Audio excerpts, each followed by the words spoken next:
Meaning of double agent. Double agent. Double agent.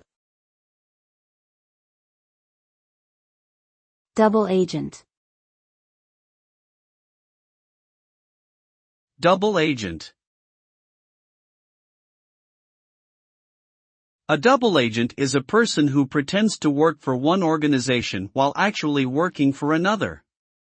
This type of spy is often used to gain access to confidential information or sabotage an opposing organization's operations.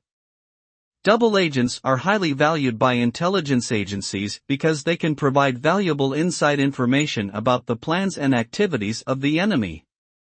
However, using a double agent is also risky because if their cover is blown, they can do significant damage to the organization that had employed them.